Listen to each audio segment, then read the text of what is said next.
so many women have had their say today and talked about the issues that matter to them most. And thanks to the National Women's Council for organising today's event.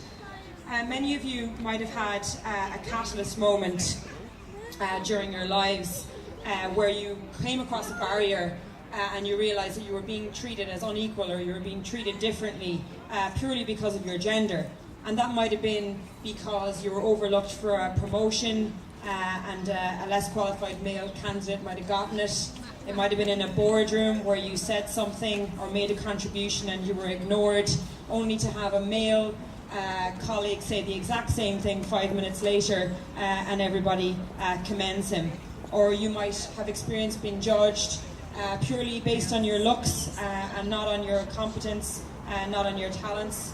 You may have been raped during your life, you may have needed an abortion, you may play for a female sports team and wonder why the people playing for the males sports team down the road are getting a lot more support than your team are.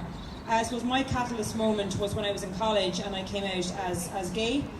And I realised, I suppose, a lot of the inequalities that were actually facing me that I hadn't when I was growing up. And I think when my eyes were opened to that inequality, they were also opened up to the gender inequalities that we face in Ireland. And once you see inequality, it's very hard to unsee it because it's absolutely everywhere, and that certainly applies to gender equality in particular. I think it's fair to say we have come a long way. I mean, if you look back 40 years ago, contraception was illegal, divorce was illegal, rape in marriage was legal, women couldn't collect the children's allowance at the time in their own name, they had to give up their jobs when they got married, they couldn't sit on juries. So we have come a long way and that needs to be recognised, but there's so much to be done for the future.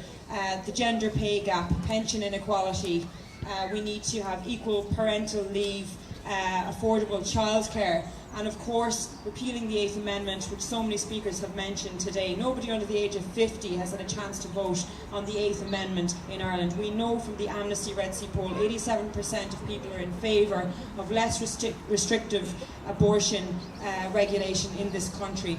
And we need to ensure that we continue working together on this issue, that a referendum is called and that we campaign to repeal it. I suppose just to finish up, I just want to say that I think from the minute that we're born, we're categorised and we're put into boxes. So it's like pink for a girl, blue for a boy. There's expectations already as to how you should act, what you should grow up to be, what toys you should play with. The media consistently give us images of what the ideal woman is or what the ideal man is, and that hurts not only women but it hurts men too. It hurts the LGBT community, the transgender community as well. And I think it needs to start from a very young age where we educate people around gender. So from primary school all the way up, we should have education on gender inequalities. We should have more inclusive sex education, more education around issues such as consent. So I'm going to finish up now, but I just want to say thanks again to the National Women's Council for organising today. It's been a pleasure to be here.